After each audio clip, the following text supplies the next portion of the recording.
So C.S. Lewis, in his book, Mere Christianity, which is a brilliant book, incidentally, says there's a story about a schoolboy who was asked what he thought God was like. The boy replied that as far as he could make out, God was the sort of person who is always snooping around to see if anyone is enjoying himself and then trying to stop it. I'm so grateful that that is a completely incorrect picture of God. As we come to this really important subject today, week 3 of our Idol series, if you missed any of the first 2 weeks, they're available online. Either on the videos available through our YouTube channel, cityhill.tv. The podcasts are available as well. And so I'm picking up from there. And this morning I got 5 points that I'd like to make around the subject of sex and how do we approach it from a biblical point of view and hopefully a godly point of view. And the first point I'd like to make this morning is this, is that sex is God's good creation.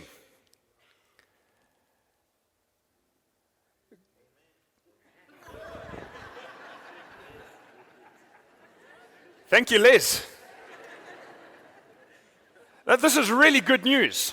I mean, that's a really big point and a really important point. Sex is God's good creation. He designed it. He designed us. Genesis 1, verse 27, 28 and 31 says this, God created mankind in his own image. In the image of God, he created them, male and female, he created them. He dreamed up the idea of gender. And then it says this, God blessed them and said to them, be fruitful and increase in number. God saw all that he had made and it was very good. So if you could just leave the slide up for a bit. God blessed them, male and female, and said to them, be fruitful and increase in number. How were they meant to go about that?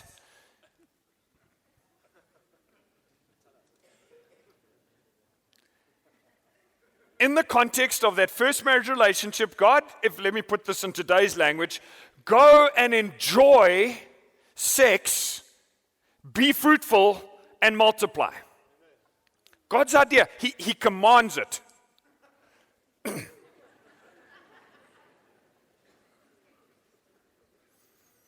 In the context of marriage. Previously in the series, we spoke about idols in our introduction to idols, and that's why those friendly fellows are standing back there as stage decor. But we said this, that an idol throughout all of human history, and particularly in the modern day, is anything in our lives that is more fundamental to our happiness, meaning in life, or our identity than God is. An idol is a created thing that we look to give us what only the Creator can give us. For example, contentment, satisfaction, and redemption. I used this illustration in week 1 of the chairs, of the priority of passion and love in our world. And we spoke about this chair being the ultimate chair. And whatever goes into the ultimate chair is where we look for contentment, where we look for redemption, where we look for satisfaction, where we look for meaning and purpose in our lives. And Augustine said this back in the 4th century. He said that the essence of sin is disordered love. And it's a profound statement that I've been thinking about over and over. The essence of sin is disordered love, is having these things in the wrong order. God, the Creator, the only one who can give us true contentment, satisfaction, and fulfillment, we were designed by Him that the ultimate chair was to be filled by Him. And when we as creature look to other created things to be in that chair, to provide us with that satisfaction, contentment, and redemption, that is what Augustine says is disordered love. In fact, we used an example of other things. If you disorder, for example, work and family, have them in the wrong way around, that's disordered love starts to affect both your work and your family. Throughout human history, mankind has made an idol of sex, sexuality.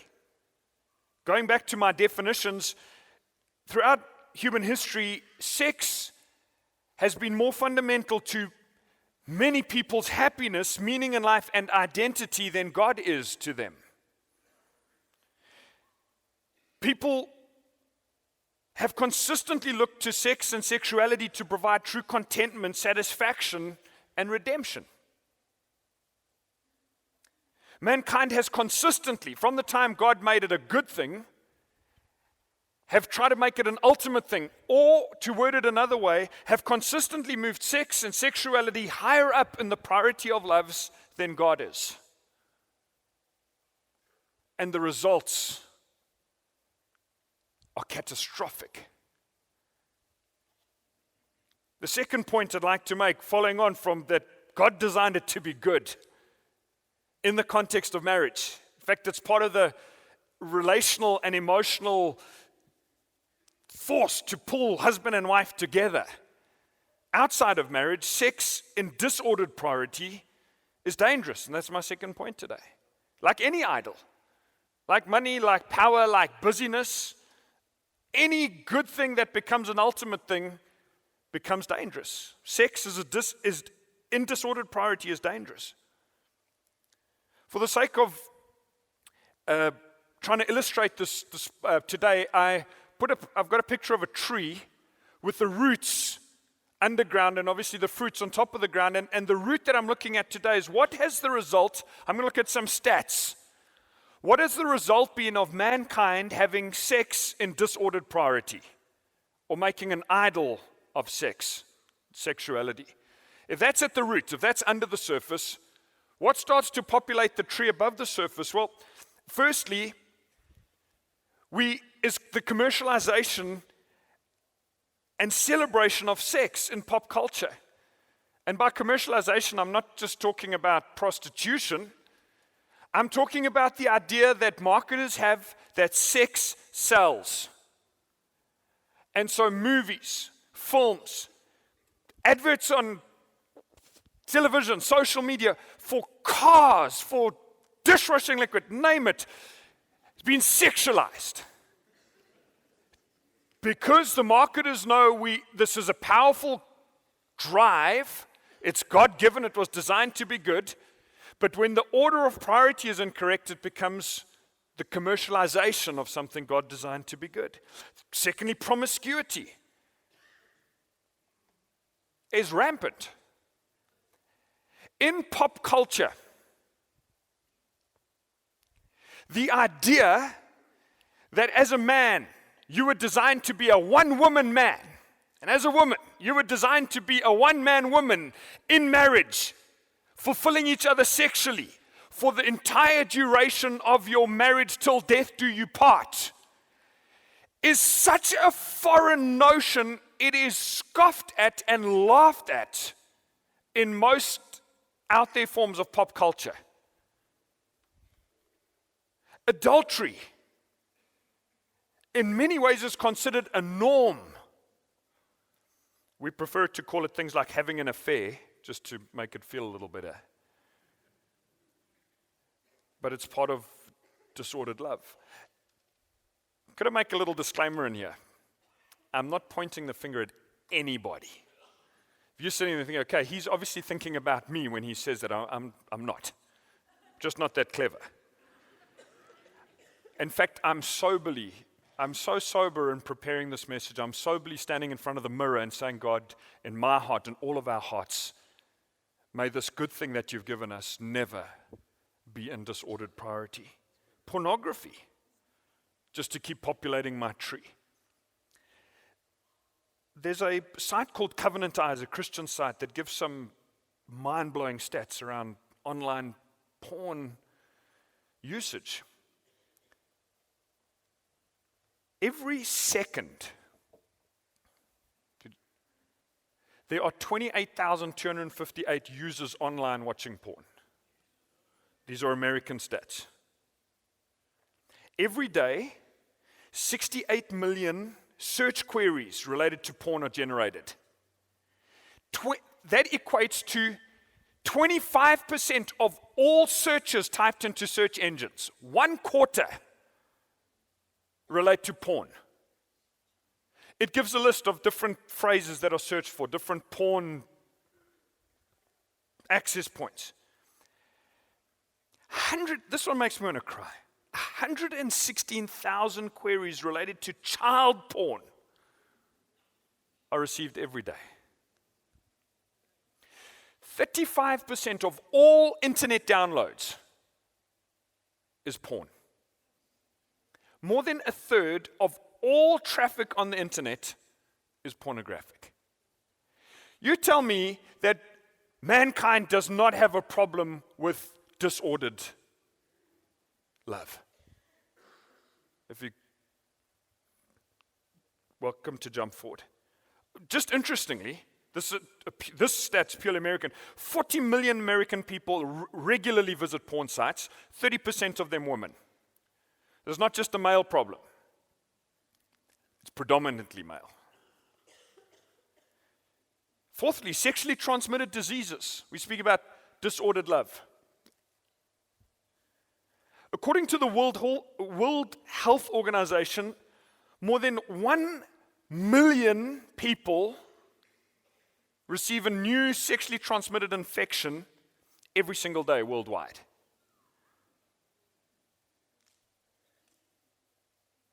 I'm no expert in this field. From the readings, the research, I think there are around about 40 different sexually transmitted diseases. But the prevalence of them is wide at 1 million new infections per day. Stats SA tells us that the total number of people living in this country with HIV is approximately 7.52 million last year. That's 13% of our population. I'm not just glibly throwing this out, and I'm not throwing it out without compassion. But the point that is in my mind is that none of these diseases would have found any traction worldwide if we had sex in the correct order of our loves. It's a far easier thing to say, God always out to ruin our fun. He's got no idea about our drives and our urges. We're animals. We're designed to have sex with anybody when we choose, how we want, as long as it's consensual. No, God says, no, I designed it to be far better than that, far more glorious. This is part of the fallout when sex is a disordered priority. Nearly 2,000 adolescent girls are infected with HIV/AIDS each week in our country.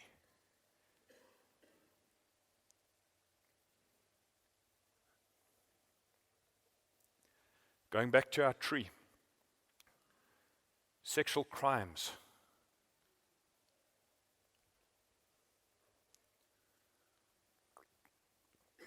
This has been highlighted so much in the news lately, but it's not a new phenomenon.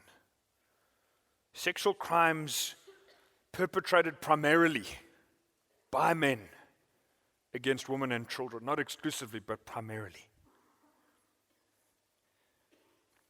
I came across a stat that undoes me. The South African police estimate that a woman is being raped in our country every 36 seconds.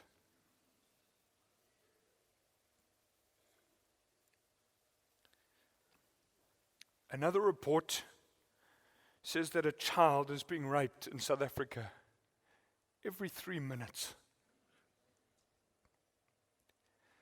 A third of those cases are committed by a family member or a close relative. God help us.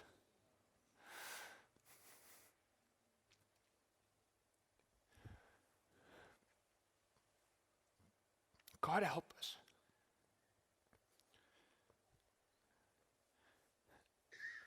The idea of idols, the idea of disordered love is not just an out there idea. It's not just God was out having a bit of a rant and threw some verses down in the Bible. He loves us. He loves women. He loves children and he loves men. and the perpetrators of that kind of violence and the victims of that kind of violence, nobody is better off when sex is disordered. Nobody wins when sex has a different place than it should in our world and in our country and in our lives.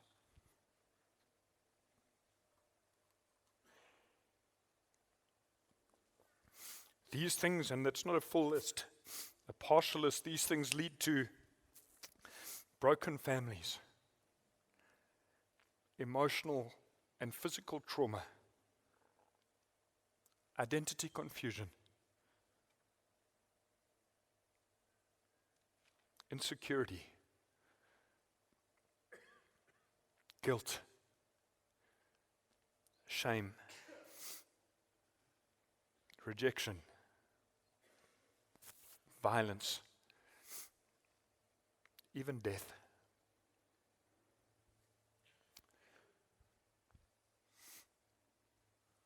I don't know where you're at this morning in terms of your spiritual walk, your connection with God, and maybe you're brand new here to City Hill. Maybe you've been coming for a while. But I'm asking that today we allow God to look deep down into our lives, and wherever we're at. This isn't a message about rape. It's a message about disordered love. That every single one of us say, God, please, deep in my heart, do a work today. Because although some of the stats I've read out are some of the, if you like, worst of them, it's all a human condition, the idea of disordered love. With that tree in mind, a little snapshot of our world and society. Listen to Romans chapter 1. This is one of the key verses in the New Testament related to idolatry. And interestingly, sex is linked right in there. And I'm just picking up a few verses. Romans 1 verse 21. For although they knew God, they knew there was a God, they neither glorified him as God nor gave thanks to him. Instead, they became fools and exchanged the glory of immortal God for images made to look like created things, idols in other words. A few verses down the line, verse 25, they exchanged the truth about God for a lie and worshipped and served created things rather than the Creator, which is where we take this idea. That's what an idol is. Therefore, now these just 3 little verses regarding the results of some of that choice of human behavior and leaning. It says, therefore, God gave them over. Speaking about mankind, humans. God gave them over to the sinful desires of their hearts, to sexual impurity for the degrading of their bodies with one another. If you just jump back to those first couple of verses, as mankind, we were God rejectors. We say, God, we know better. We've got a better idea of how to run our lives. We've got a better idea of what sex should look like than your plan. We've got a better blueprint. So Paul says God gives people over, says, well, if that's your idol, you go and worship your idol. And he says, and it results in sexual impurity for the degrading of your bodies. Stepping outside of God's blueprint never uplifts. It's a short-term pleasure kick for long-term pain. Because of this, verse 26, God gave them over to shameful lusts. Even their women exchanged natural sexual relationships for unnatural ones. With one another is the implication. Men committed shameful acts with other men and received in themselves the due penalty for their error. Incidentally, this wasn't written in 2015. This is 2,000 years ago about the state of the world then. Verse 28, so God gave them over to a depraved mind so that they do what ought not to be done. That eventually, what Paul is saying is the God's abnormal becomes so normal that your mind starts to degrade, that's what's normal. And he uses a strong word here, depraved. Now, I've tried to paint a bit of a big picture regarding the problem of sex as an idol. But let's go from the big picture. Could I earth it a little more individually? Are you okay with that? Okay, 3 of you kind of nodded, so I'm going. Many people have said to me, the fact that I'm not married but living together and sleeping together with my partner is not really too much of an issue because it's consensual. I mean, you talk about rape and stuff like that. We both want this. But listen to what Paul says in 1 Corinthians 6. He says, flee from sexual immorality. Run! All other sins a person commits are outside the body, but whoever sins sexually sins against their own body. Just for clarity, because occasionally I've been asked this, that phrase, sexual immorality, what exactly does that mean biblically?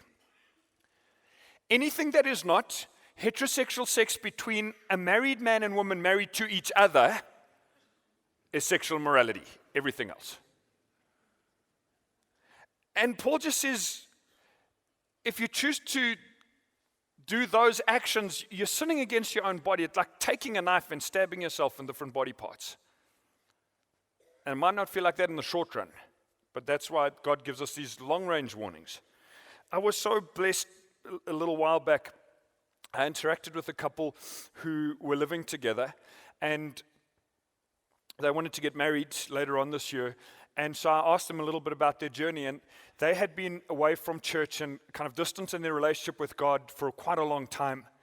And then the guy driving on Inanda Road here just saw the banner and went home that weekend and said, we've got to get along to City Hill. And so came along for the first week of our detox series at the beginning of the year.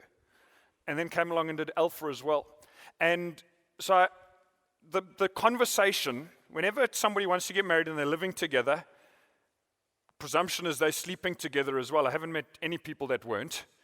So now they say, okay, we want to get married. So there's a slightly awkward part in the conversation where, because of our commitment to 1 Corinthians 5 and 1 Corinthians 6 and our desire to see people flourish in God and have correct ordered roots to their marriage and their relationship, we get round to the subject of saying, well, how things in terms of sexual purity or sexual intimacy. And I was so blown away by their answer. They said after we'd been coming here a few weeks without anybody mentioning it publicly, we just knew in our hearts that it was wrong. And so we've stopped sleeping together between then and now. And we're so keen to start off our marriage on the right foot before God. Well done. Well done to them. And everybody who takes steps like that. Then let's dial that microscope a little bit further. Because a whole lot of people say, well, that example doesn't apply to me. Well, let's go to some of Jesus' words. This is before we come to part of the solution. But in Matthew 5, verse 28. But I tell you that anyone who looks at a woman lustfully has already committed adultery with her in his heart. And gender-wise, we could switch that around as well.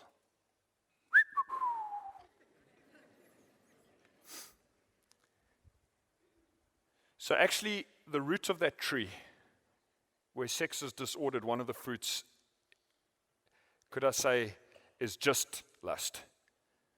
Because lust is so celebrated. It's so commercialized.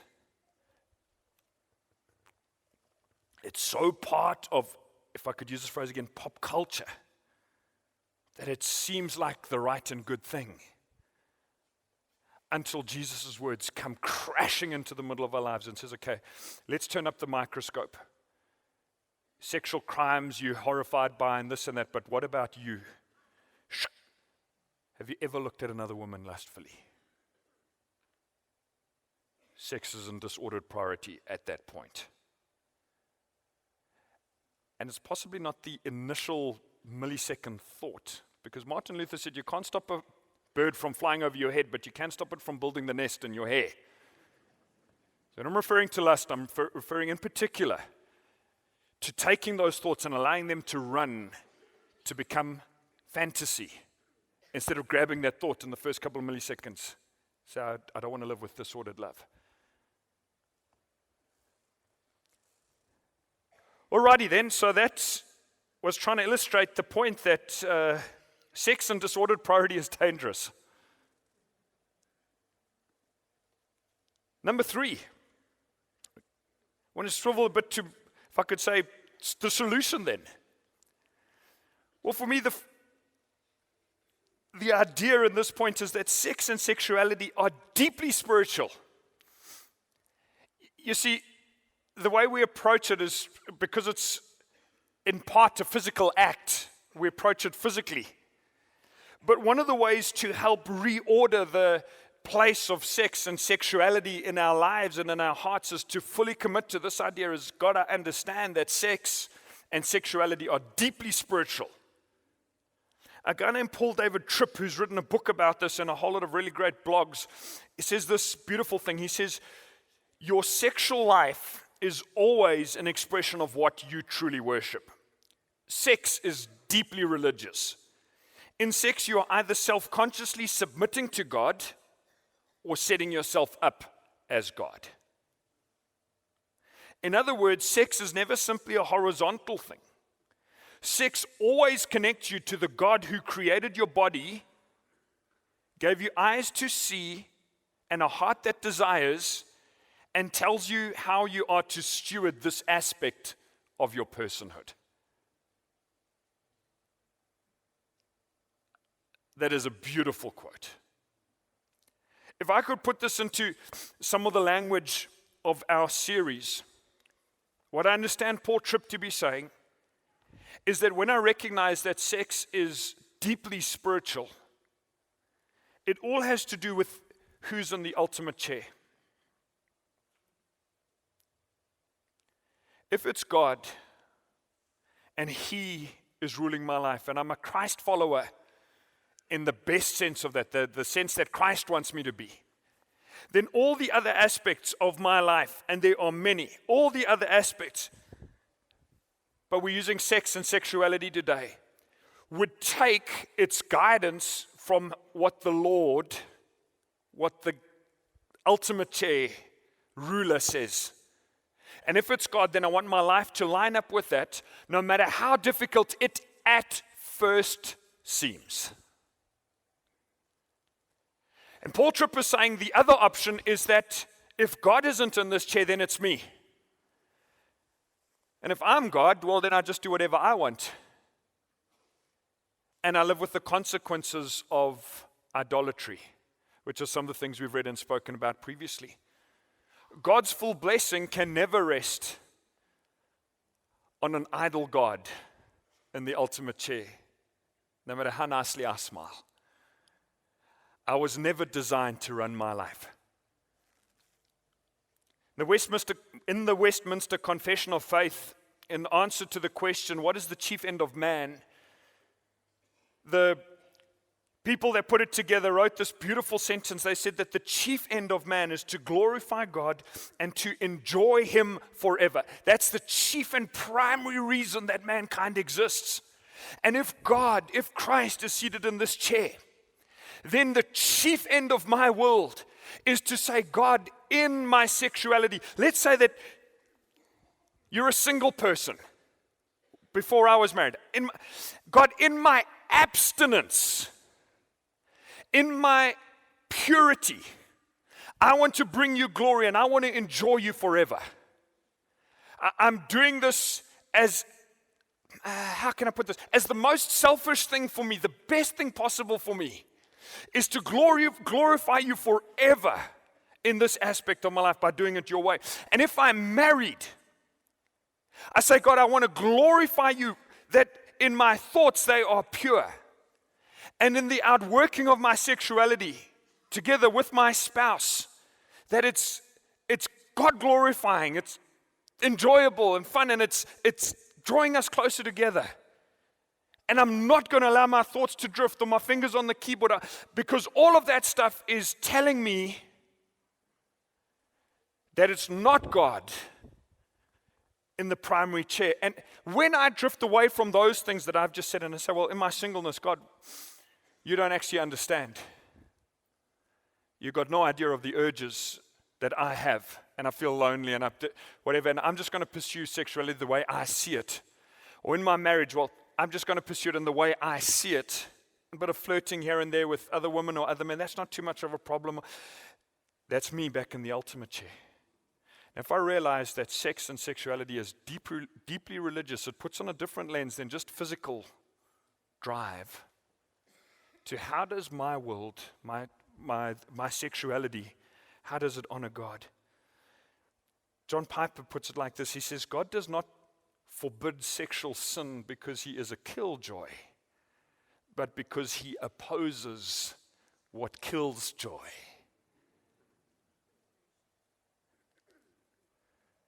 Number 4, suffering and sin impact our sexuality. So we're on the solution-oriented side with these last 3 points. I need to acknowledge and understand, firstly, that sexuality are deeply spiritual. Secondly, suffering and sin impact our sexuality. I'd like to throw out 2 really profound words this morning. No matter how much they've been used, they're profound. The first word is the one of healing, and the second word is forgiveness. Okay? This first word, any kind of pain or any kind of abuse that you have experienced at any point in your life has some impact on your sexuality as it is today. Your expression of it, your understanding, your processing of your sexuality. We're not little robots in isolation. We're profoundly, mysteriously and wonderfully made. And so we have a journey, and every person here has a story regarding your sexuality. Every person has some kind of story. And it's not the kind of stories we publish by and large. Some people do. But it's a very private part of our world. The real deep story. The joking part, the out there, well, that's the public, but that's the inside part.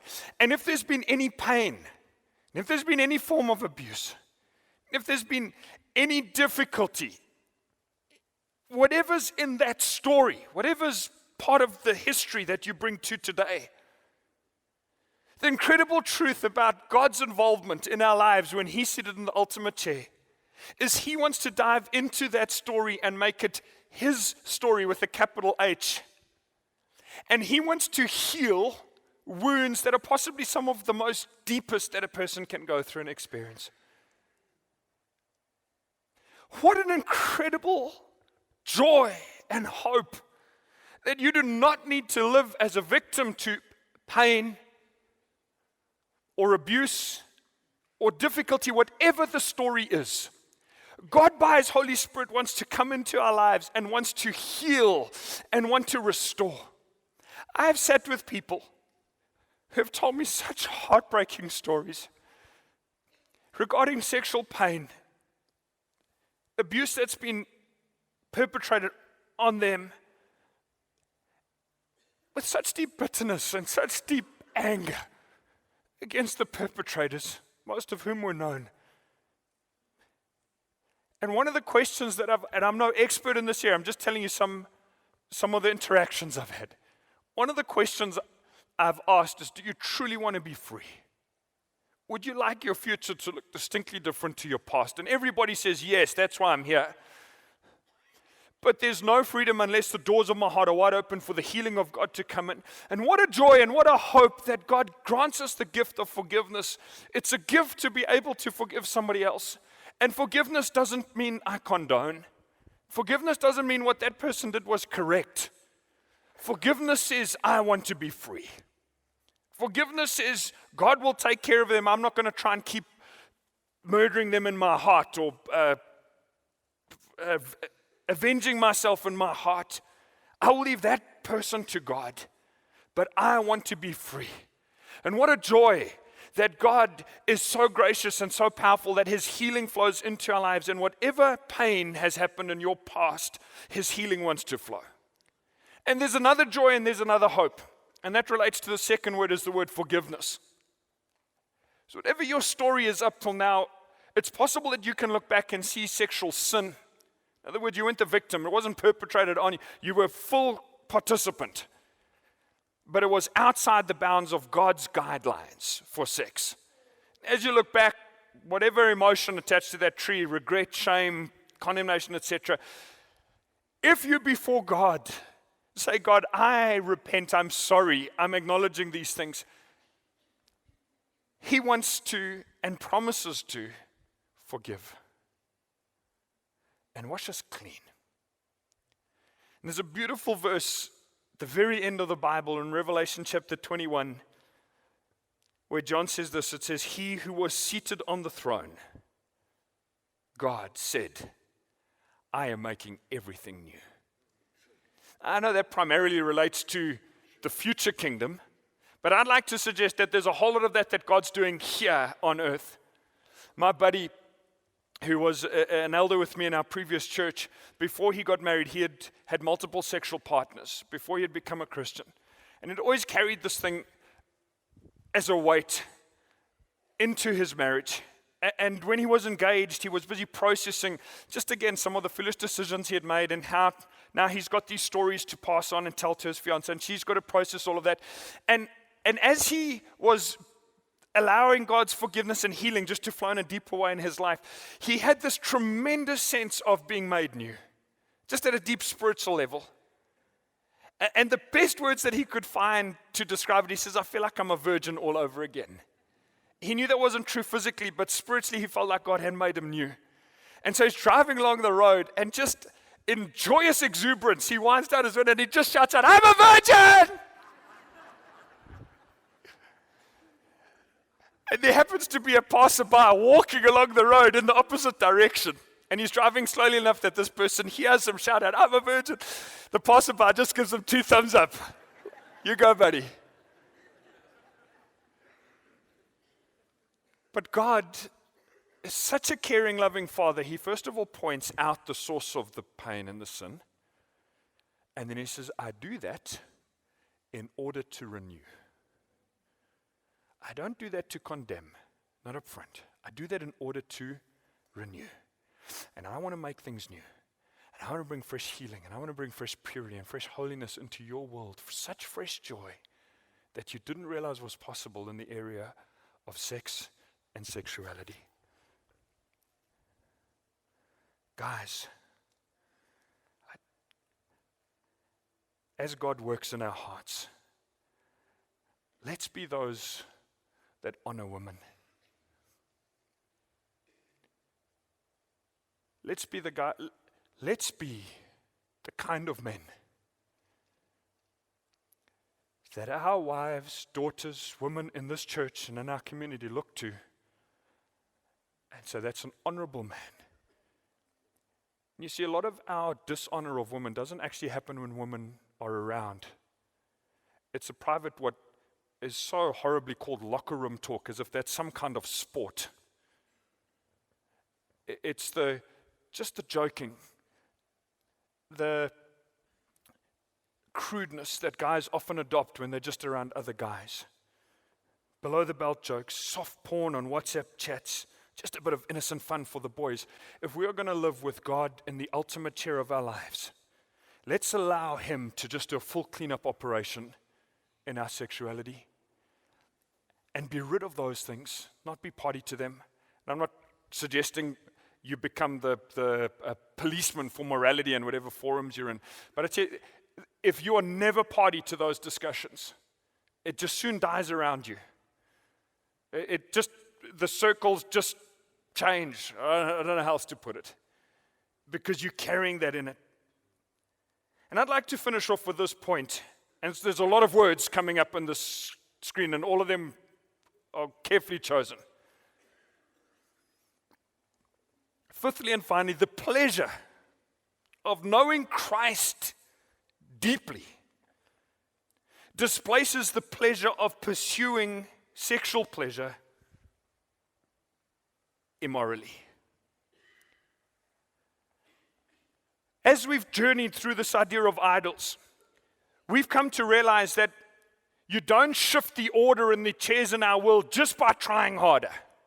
And by saying, okay, in these parts of my life, I'm definitely seated here. I'm going to really try harder to go there. Idols are displaced. Priorities are displaced by superior joy, by greater passion. The greater passion always displaces the lesser passion.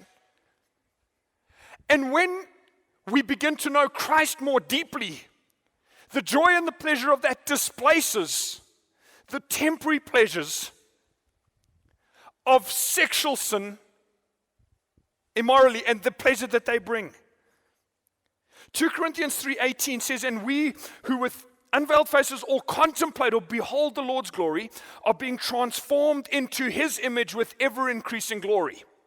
So I understand that verse to mean that as I'm looking at Christ, as I'm deriving the joy and the pleasure that comes from interacting with the most perfect being in the universe, I am changed to become more like Christ.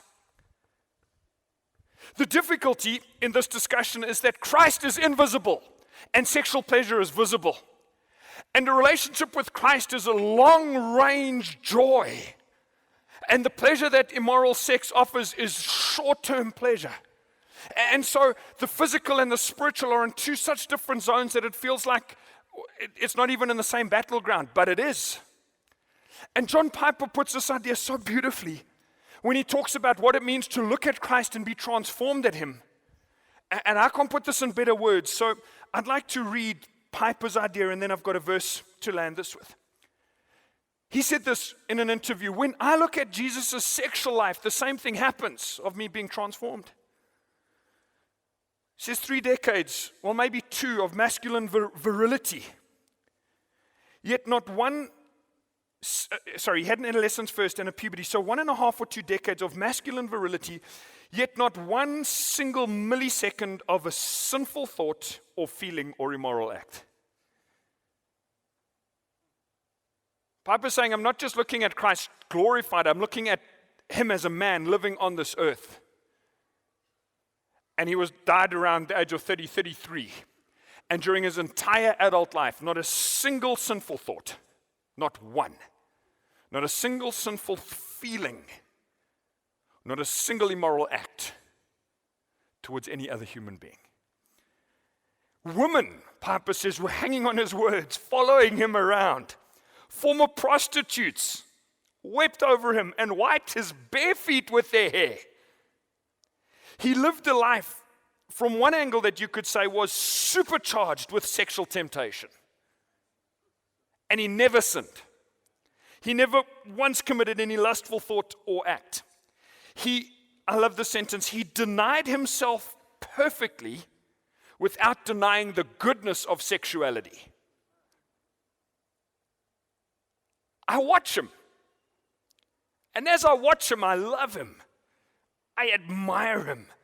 I stand in awe of his purity of mind and body. And I find myself in that admiration hating my own little compromises. And I find myself longing to be pure and to be found holy at the last day and above reproach and glorious in his purity. And his purity sexually is contagious.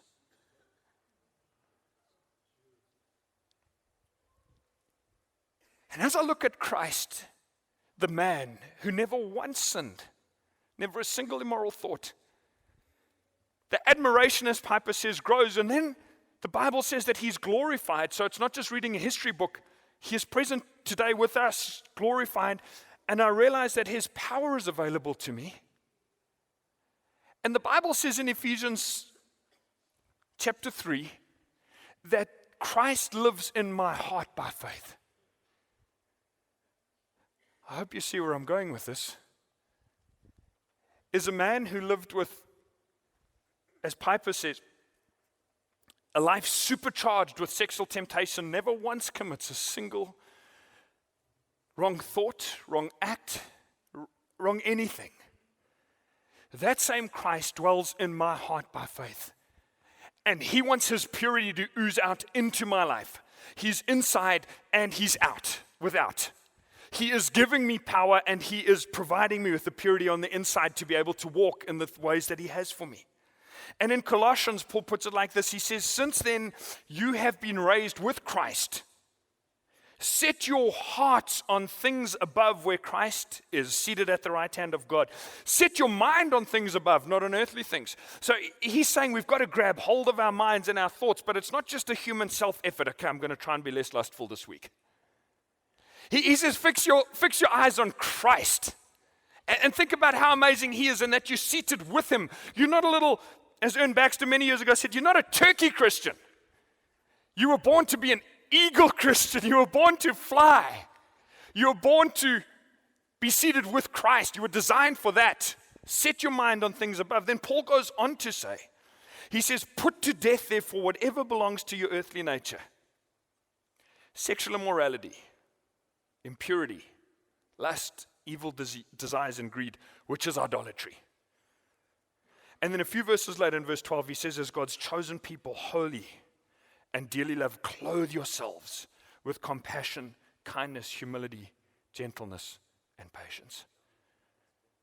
Paul seems to be indicating that if our gaze is on Christ, what we will be doing is putting to death all the things that Christ knows will destroy us. We'll be stripping those away, taking them off, and clothing ourselves with the things that we know were designed for us, the compassion and the care, the kindness, the patience, the holiness, the purity that God has designed for every one of us to live in. And us settling for anything short of that, we're simply doing ourselves an injustice. Thank you, Jesus Christ, that your example challenges us and that your power is available to me and to all of us to live a life different than we could ever otherwise live with regards to sex and sexuality.